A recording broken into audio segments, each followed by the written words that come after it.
Om Namo Bhagavate Vasudevaya.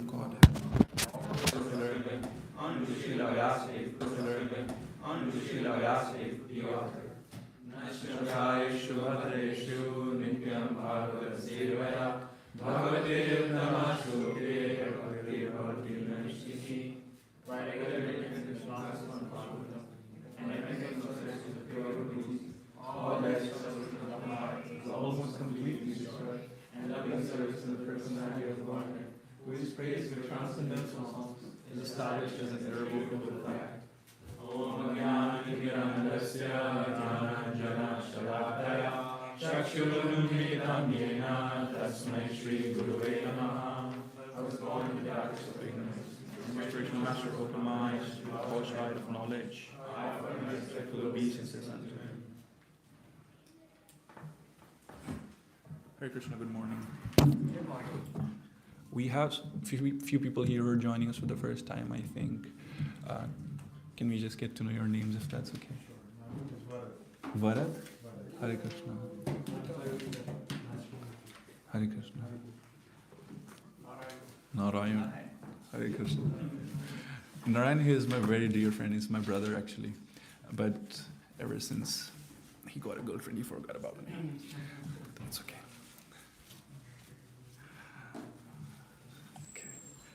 So we're at the end of Kartik pretty much. There's only a few days left until the full moon.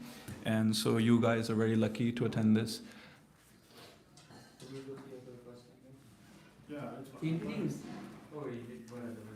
Sir. So you guys are actually very lucky to attend this because you just made it in time. It's the most auspicious month to attend such processes and such sessions.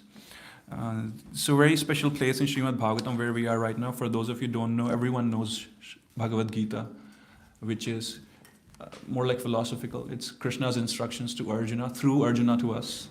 Srimad Bhagavatam, however, is his pastimes. So it's more like an expansion on how do you understand Krishna's instructions better, and also an opportunity to dwell into the pastimes, the leelas, the stories of the Lord, and many sweet nectarian leelas that he demonstrated.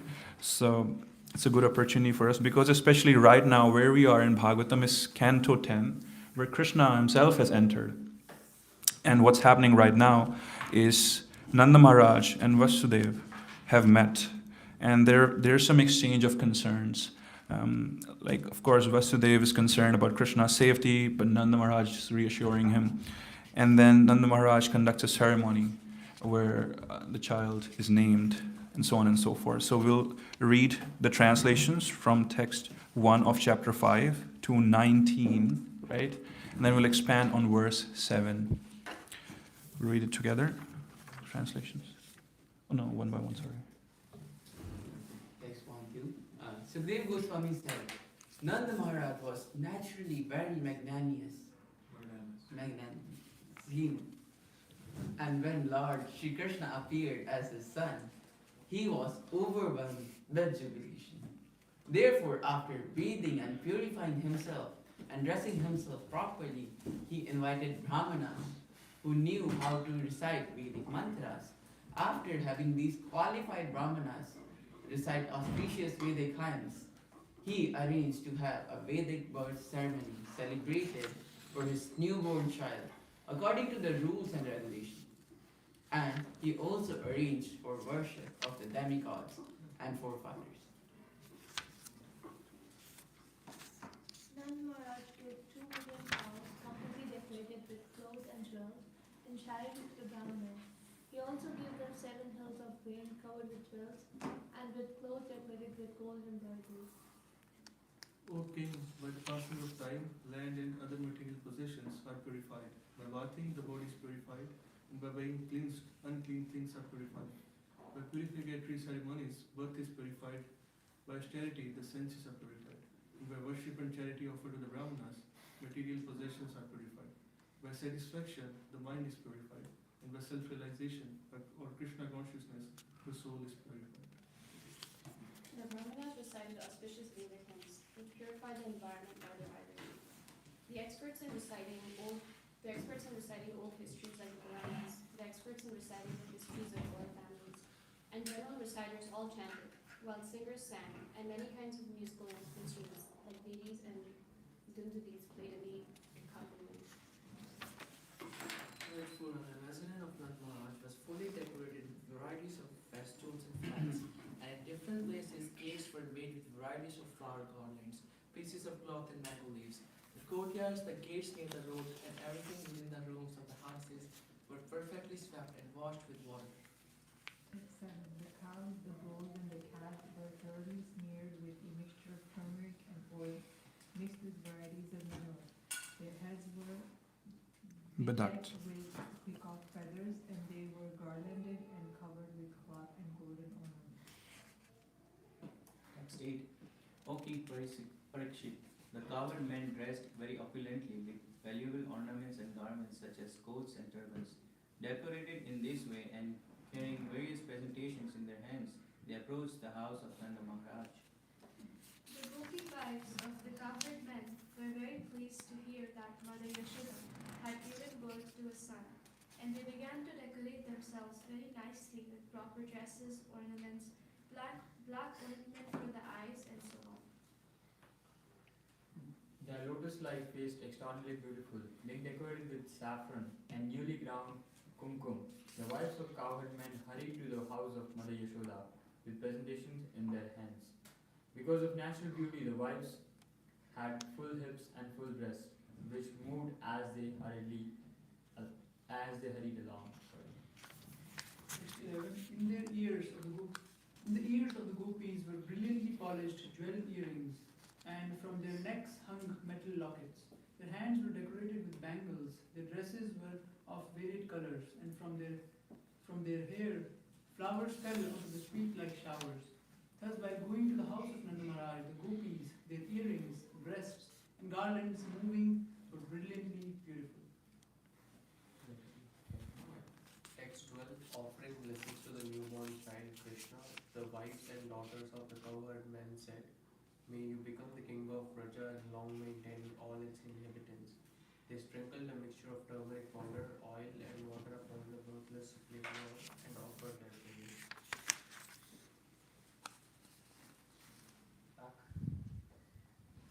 Now that the all-pervading, unlimited Lord Krishna, the master of the cosmic manifestation, had arrived within the estate of Maharaj Nanda, various types of musical instruments resounded to celebrate the great festival. In gladness, the cowherd men enjoyed the great festival as Kashmira's body being mixture of condensed milk, butter and water. They threw butter on one another and sprayed it on one another on.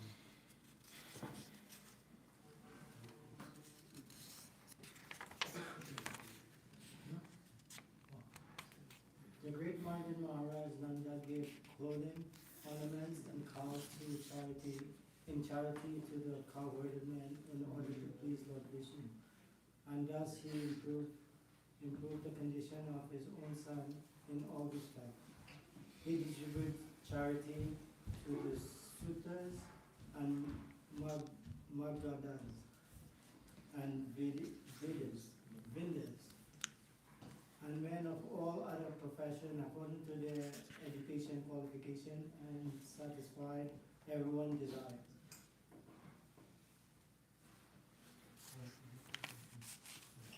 The most fortunate Rohini, the mother of Vardhana, was honored by Nanda Maharaj and Yashoda, and thus she also dressed gorgeously and decorated herself with necklace, a garland, and other ornaments. She was busy wandering here and there to receive the women who were guests at the festival.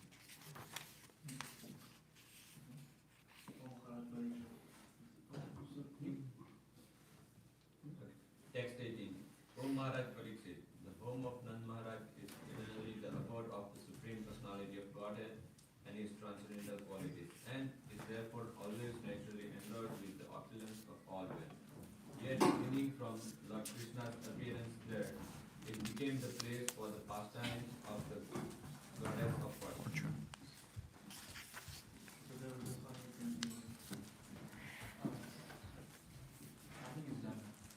Okay. Thank you. Okay. So there is a lot going on here, and I wonder if you all could visualize the events that were happening. There's celebration happening. They're throwing around butter and they're blaming Krishna for creating such a culture. That's bad. And we'll expand on text 7 first, and then we'll speak further.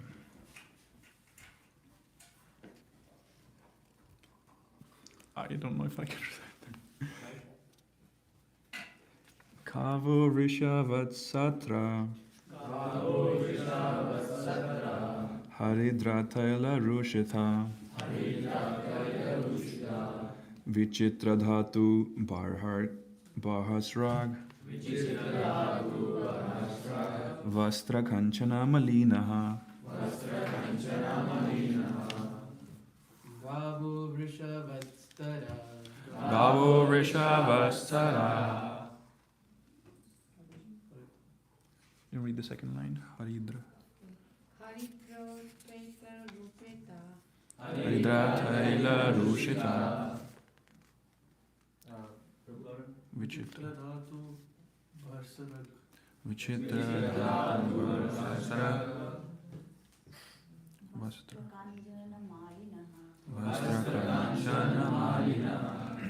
There's just so many people, so maybe those who have come here for the first time, only you will recite the Sanskrit. So you get the opportunity, okay? Can you read the first line? Gavo. Gavo Rishavasaraha. Haridra Taila Rushita.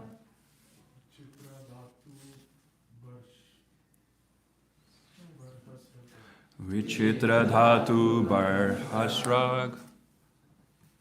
Gentlemen, with the hat.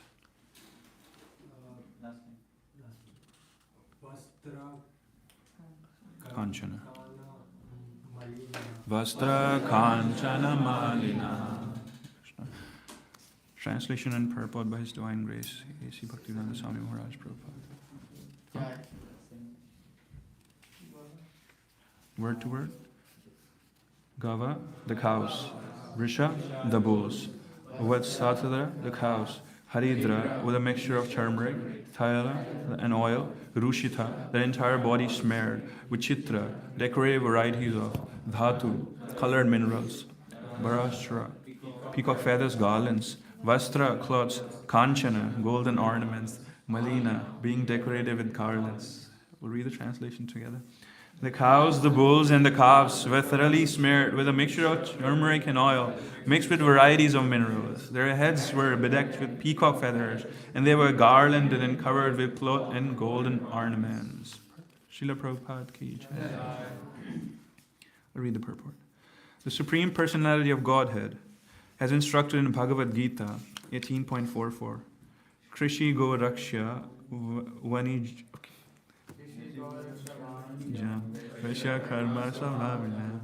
That is, farming, cow protection, and trade are the qualities of works for the Vaishnavas. Nanda Maharaj, Vaishyas, forgive me. Nanda Maharaj belonged to the Vaishya community, the agriculturist community. How to protect the cows and how rich this community was are explained in these verses. We can hardly imagine that cows, bulls, and calves could be cared for so nicely and decorated so well with clothes and valuable golden ornaments. How happy they were. As described elsewhere in the Bhagavatam, during Maharaj Yudhishthir's times, the cows were so happy that they used to muddy the pasturing ground with milk. This is Indian civilization. Yet in the same place, India, Bharatvarsh, how much people are suffering by giving up the Vedic way of life and not understanding the teachings of Bhagavad Gita. So even though I'm wearing a very bright costume, I am not knowledgeable about the subject, so I'll take everyone's help if I need for the matter. Plus it was super early, 2 months earlier that I was informed that I have to do this. So one of the qualities of a good writing is, as you're reading it, a good literature is that it kind of visualizes in your head, and you can almost imagine what's happening as you're reading it. And Srimad Bhagavatam is very balanced like that because it is a brilliant piece of literature. You can imagine all those scenes that are happening right in your head, especially what we read today. But at the same time, there's a lot of room for direct philosophy, so people don't misinterpret according to their whims and fancies and reduce it to a mundane level. So It's one of the books that I've studied. For those of you who don't have, you can always get a copy of Srimad Bhagavatam from us. I'll assist you if you need it later. So what's happening right now is what Prabhupada is especially focusing on cow protection and farming. So I'd like to focus on that in particular. Because what people know Bharatvarsha or India throughout the world is pretty much a land of cows. It's a kind of image that has been created. But people don't quite understand the depth of it. And why do we revere the cows so much? And it cannot be a coincidence that someone who owns the universe, the universes, when he chose to appear in our world, and also it's said that in his own eternal world, cows are very, very dear to him. So there has to be something special about the cows. We can take a look at it from the Shastric perspective. There are very clear mentions on how different demigods reside in different parts of a cow, and how worshipping just the cow give the results of all those worships and karmakandas and fruitive activities. This is extremely auspicious. And it's also not a coincidence that how the mistreatment of cows and calves and the cattle is going around. The society is deteriorating on the side. It's very much an opinion of learned scholars that unless we turn this around and we focus on cow protection and treating them properly, the society cannot be a better place. And we can read it in this verse as well. And it's unfortunate because it's not that we don't know how to treat animals properly. My friend here, Narayan, he has a pet cat. What's the name? Happy. Come on. If I were you, I'd name her Kalu or something because she's very black. What I'm saying, that's also a very touchy topic these days. But what I'm saying is, dogs are treated like kings, right? They have a proper throne instead of just a regular bed. Just because you experience some love from them. But cows, not many people have been around them. The kind of love that they're able to reciprocate, because I know first-hand stories, and I've also spent some time with them in India and here, is just beyond thought. I'll share a tiny story with you. This is a first-hand story of someone they were sharing with me when I was in India, traveling around, not sure doing what. But there was this person who was telling me how the astrologer predicted when their mother was pregnant for them to be born paralyzed or without legs or something of the sort, ultimately disabled.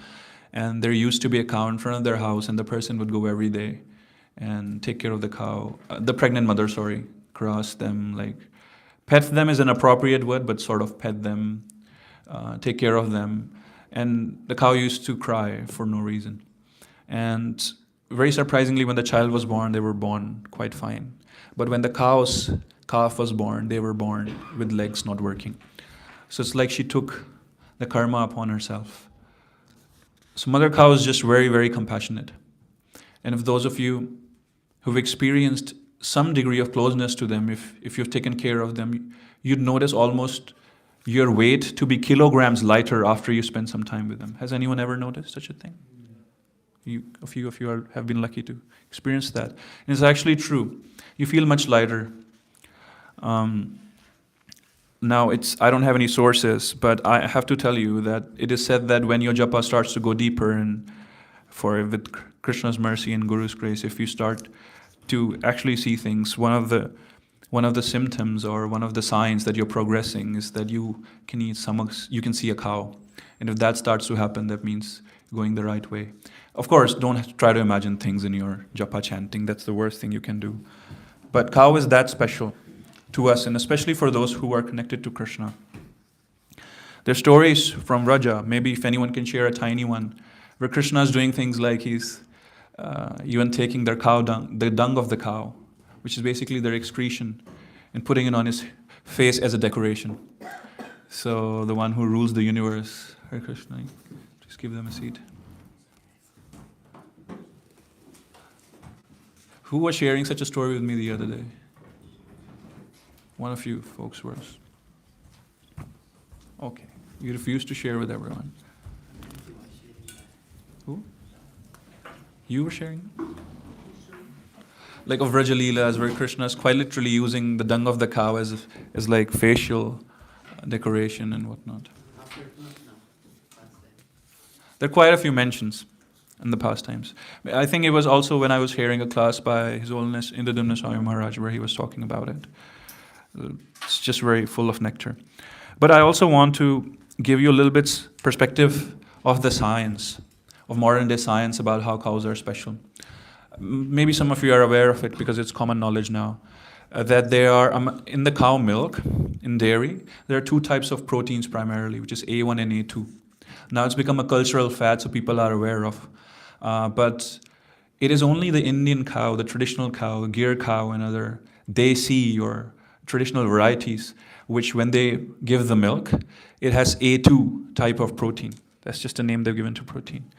Otherwise, the Jersey cows, which are here in North America and wherever, who through generations have been interbred artificially, and so to produce more and more milk. So this is just not quite natural here. They produce A1 milk protein. And if you compare the difference, A2 milk protein is very easy to digest. It actually gives you a lot of strength, vitality, brightens up your face as you used to consume it. So if you go on your Amazon or wherever you do online shopping, you'll find A2 dairy ghee, A2 milk and whatnot, which will be 4 times the price than regular because you have to treat the cows in a proper way, have to get milk out in a very natural way. And it has to be a pure Gir cow or a desi cow, or an Indian variety, and only then you get some good A2 milk. And excuse me? I was just saying that's $20 for 2 liters. $20 too. That's because, see, the price is impacted by the market demand. People don't even know about it. That's why it's expensive. But actually, it's worthless. Was that correct English? Yeah. It's priceless. Yeah, priceless. Hare Krishna. So, there is a very dear friend of mine who was not able to digest milk for a long time, especially when they moved to Canada, because there's something wrong here. They inject the animals with a lot of even hormones, so they produce more and more milk. So people develop resistance to dairies when they come here. It's a very common theme. And then this person switched to A2 milk, and then they were doing quite fine after a while. Of course, if your pockets can afford it, but hopefully one day. And Srila Prabhupada's vision was very much to ultimately, yes, distribute books and everything to establish Krishna consciousness, but also to move societies to Varnashrama arrangement, where the society is divided into proper stages. It starts from Balyavastha to Brahmacharya ashrama, to, if you want, you get married and you move into a grihastha life, or you can become a sannyasi if you get permission from your guru. And then later on, in your later stages of life, you transition into, Vanaprastha, which is you pretty much stay away from the society closer to forests. At the time, forests were abundant. Now, good luck if you want to try to find forests.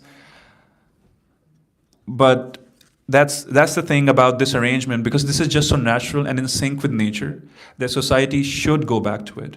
And of course, the scriptures do share that as the age of Kali, the dark ages progress, as they are right now, it'll be very hard and ultimately almost just impossible to establish the Varnashrama society. So oftentimes devotees find themselves in confusion because what do I do? Right? If I have to spend my life trying to create Varna Ashrama system, but I know the age of Kali is progressing, so it won't perhaps even be successful. So that's kind of a dilemma that devotees face. But then it doesn't matter. It is our dharma for those who know the value of it, to offer it to people, to put in their lives into the yajna of trying to establish it. And I've heard it from Srila Prabhupada devotees. One, I suck at names. This devotee who came from Sharnagathi, close to Vancouver, and stayed with us for a while. I went to Gir Farms with him. And Nityananda Prabhu. Do you remember his name? Is Nityananda here? Yeah. You remember the Prabhu's name? We went to Gir Farms with? One who takes care of cows? Oh yeah, Prabhu.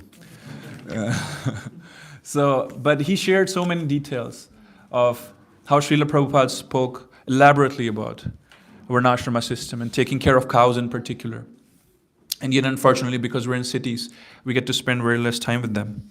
I must also share with you some of the observations from scientists, and there is a branch of United Nations which is about soil conservation in particular. And what they share is and I've done quite a bit of research in it, is that the organic content of soil is just reducing day and age, like day and day by every month, because we're using artificial methods. How we do farming these days is we just put in fertilizers. It's more like you're feeding people supplements. You're not feeding them food. So if you eat food and I just give you supplement for just 4 pills 4 times a day, yes, you will get all the nutrition, all those protein powders and whatnot, but something will for sure be lacking. And that's what we're doing to the food that we're eating. So imagine what kind of food are we eating? How nutritious can it be? How much life force and positivity must it really have? Or actually, it doesn't. So that's because, first of all, we took off all the cows from the farms. Now it's all machines.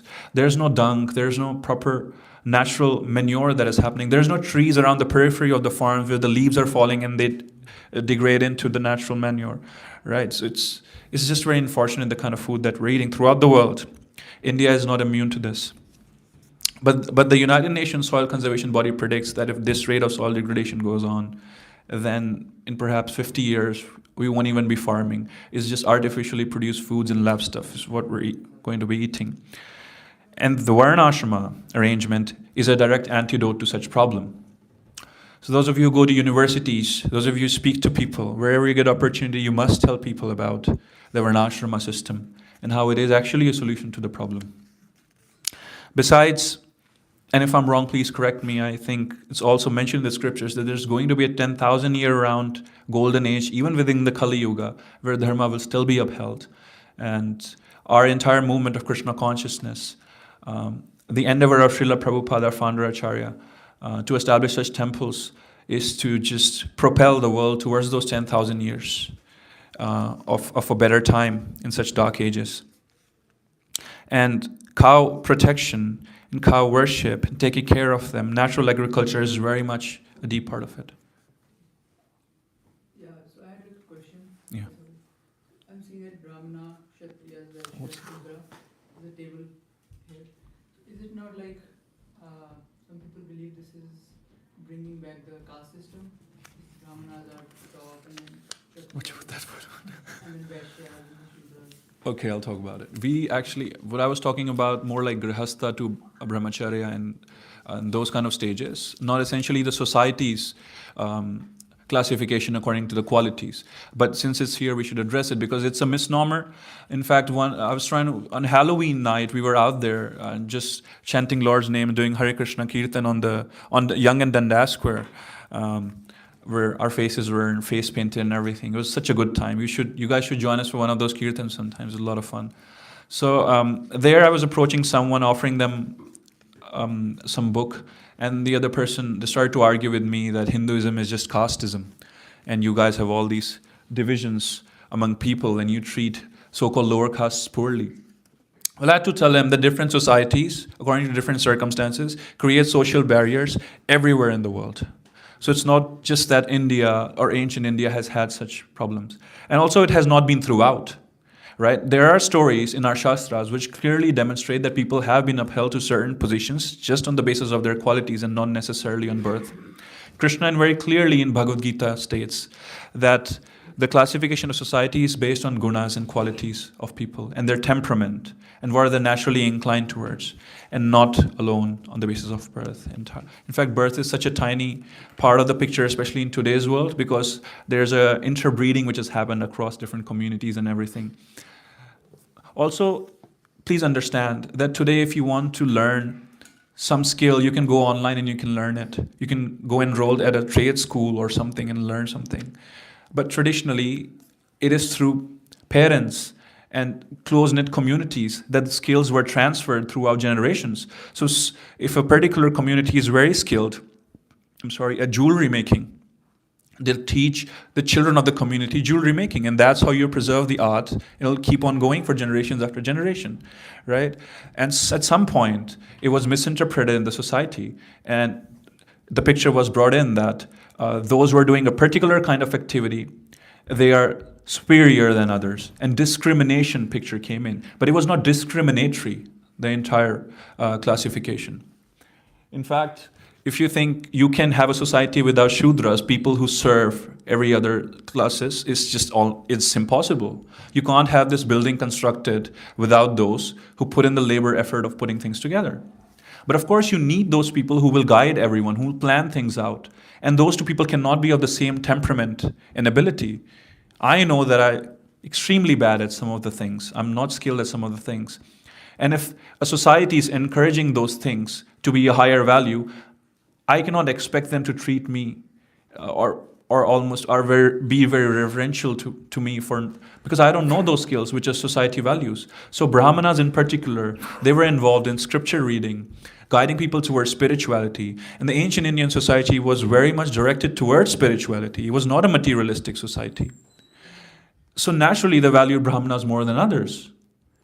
And there's nothing wrong in that. But that doesn't mean that it should be a discriminatory process where you divide other community and other groups of resources. That was an extremely process that unfortunately happened with time.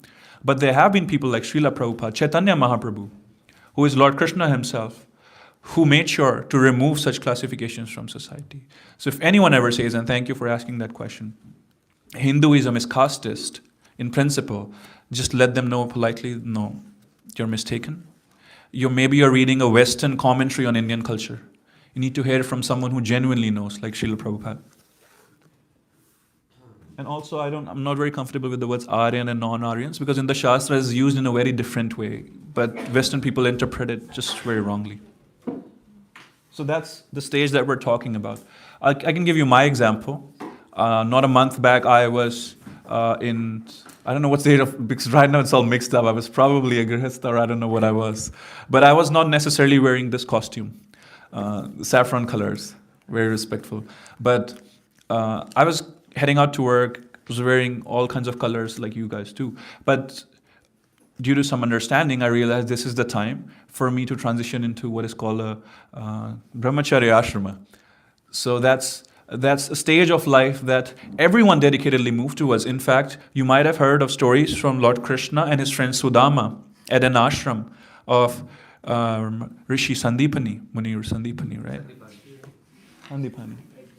So, was Lord a grihastha staying in the ashram at the time? Was Krishna? Krishna was a brahmachari, right? So people get scared sometimes, and they're like, "Oh, because there's this fear among the Indian population in general that they're scared of those who are in saffron clothes, or if they think, oh, I won't let my child speak to them, because what if they convince them to take such clothes up? Well, the gods that you worship in the temple, they took such clothes up when they were playing their parts in the societies for Leela, right? Lord Ram, he went with Lakshmana, with I think Vishwamitra in the forest. Huh? Vishwamitra in the forest. What clothes was he wearing then?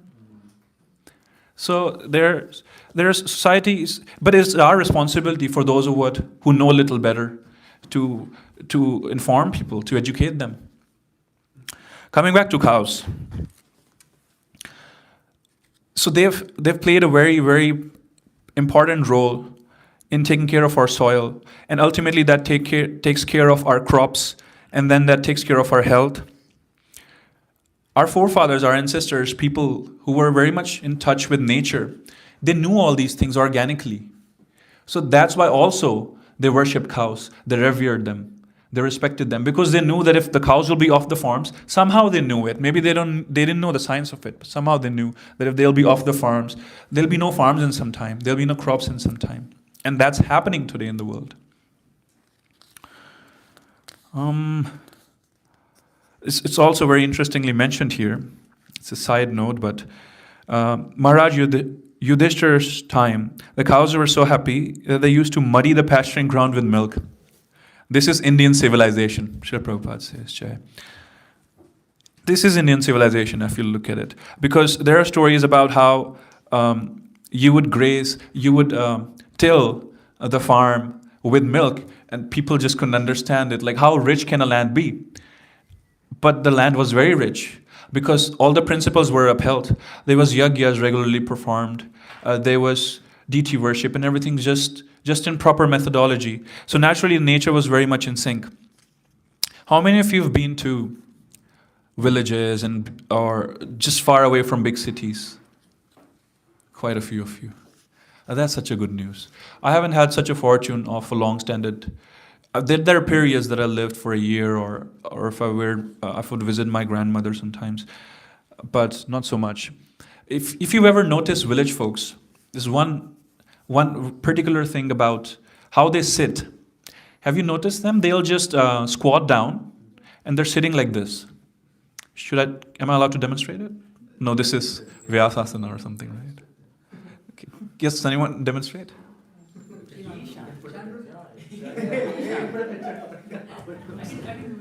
I can also do it, but I want you to visualize it. Yes, exactly. Like this. They'll be sitting like this. And if in the afternoon time, after they've done their field work, Hare Krishna, and whatever not, they're just sitting like that. And if you go to them, you ask them, what are you doing? They'll be like, why are you sitting like this? And they're not necessarily spiritual even right now. Imagine what can they achieve when they start to chant Lord's name. They're so much in touch with nature. They're barefoot, in touch with ground.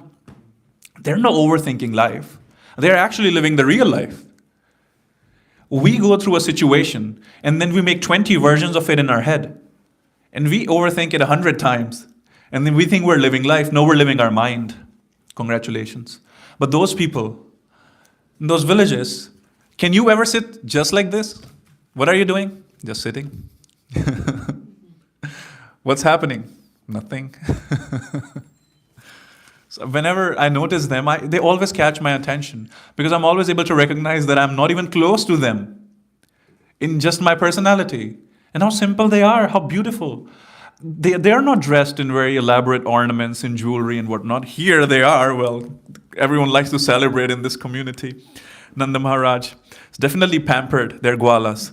But these people are dressed so simply in villages if you go. And they seem so content. Of course, as you move away from those pasturing grounds and farmlands, you realize that you have to put up a lot of show to try to show it to the world that you're content. And that's what's happening in the cities. Okay.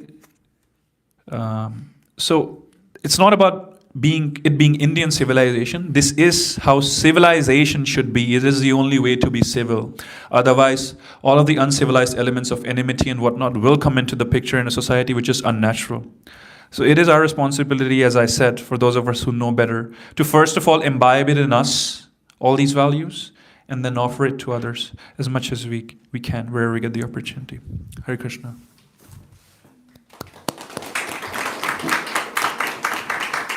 We have a few minutes for if anyone has any feedback or any questions. No questions? You. So, talk about cow affection and Brahmacharya ashram, also about Brahmanas, Kshatriyas. So I was wondering if some people are Grihasthas or they're like Brahmanas. If not Brahmanas, they're Kshatriyas, Vaishyas. Are they allowed to read scriptures, or like how they can read? Because they don't have that caliber. If Kshatriyas, they are fighters, and Brahmanas cannot fight. Kshatriyas. So how they can learn scriptures? What is the ultimate goal of all these Brahmacharya ashram, Grihastha ashram, Manvasta ashram? Okay. Why? It's a very good question. I know what you want me to say. Hare Krishna.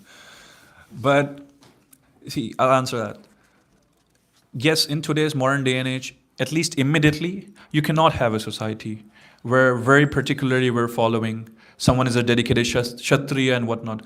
And anyway, if you have Kshatriya-like or warrior-like or protection-like tendencies, you can't protect your friends. You're not allowed to have a gun, at least not in Canada.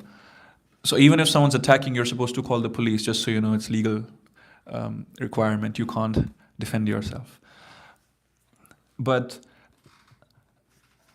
in spite of everything else, and the ultimate goal of whoever's in whichever ashrama, brahmacharya and whatnot, is to ultimately find who they are, which is that they are a soul.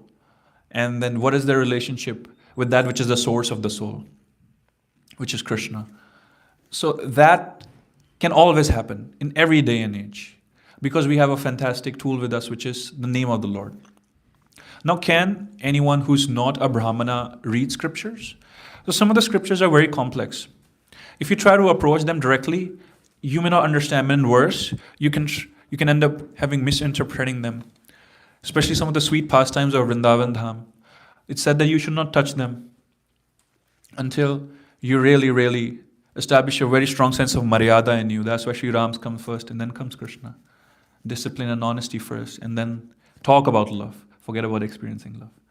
So, but there are scriptures. Bhagavad Gita, Krishna clearly says in Bhagavad Gita, Sarva Dharma Prijate Mamekha Sharanam Raja.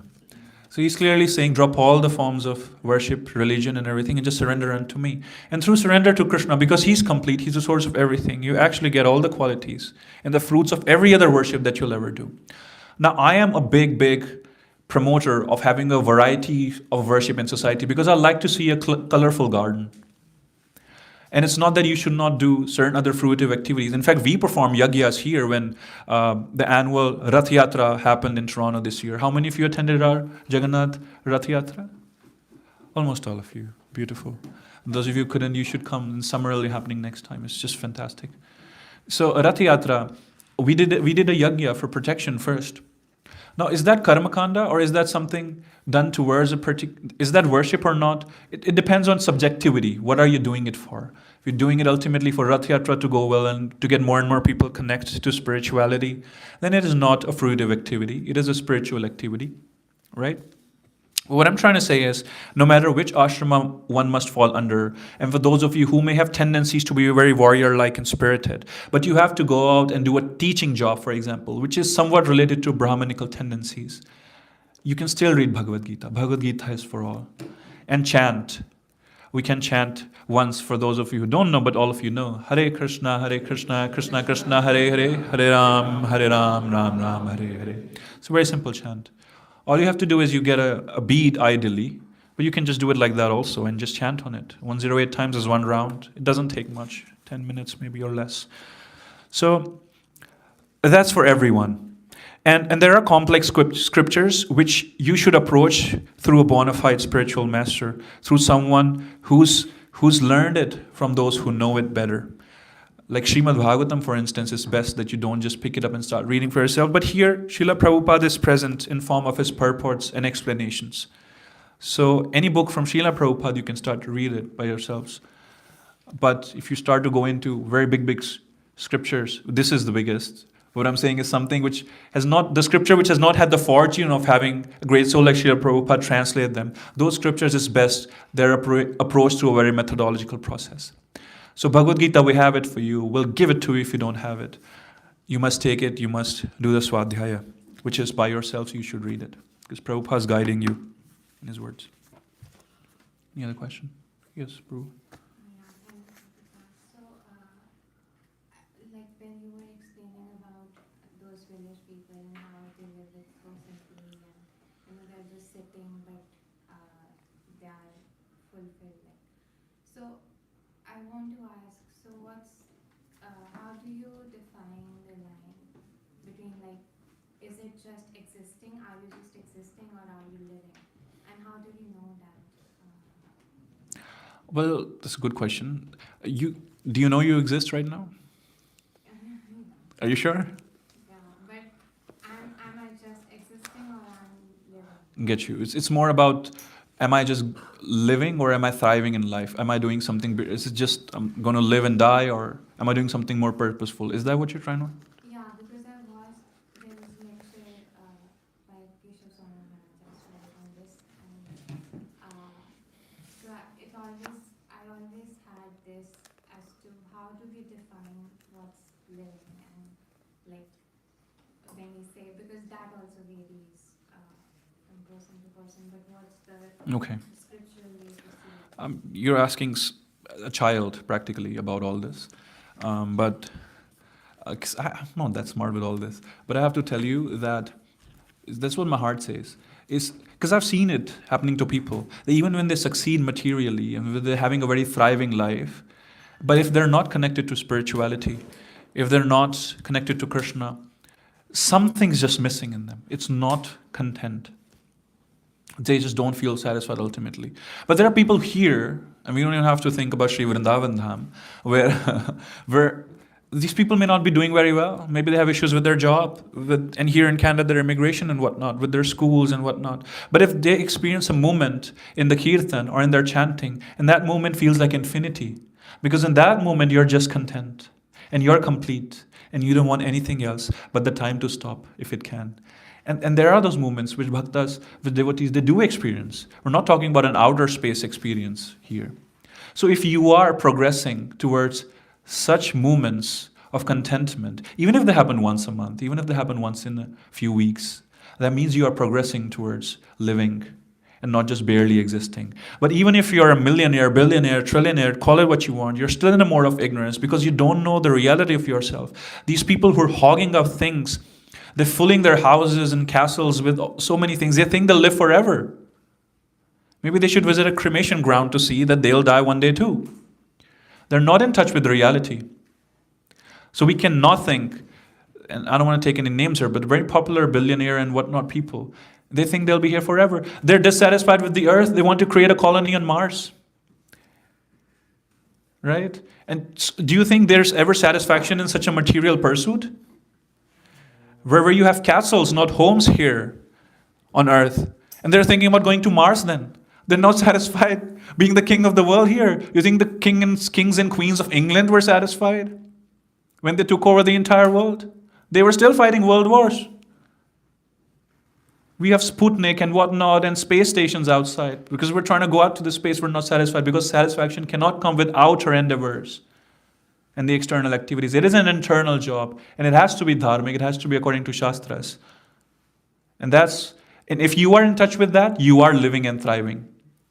No matter how much your material activities seem to be a little unstable right now. And that's what I could tell you. I don't even know if I answered your question. Hare Krishna. No more questions? There are hungry folks in here who will kill me if I won't send them. Okay.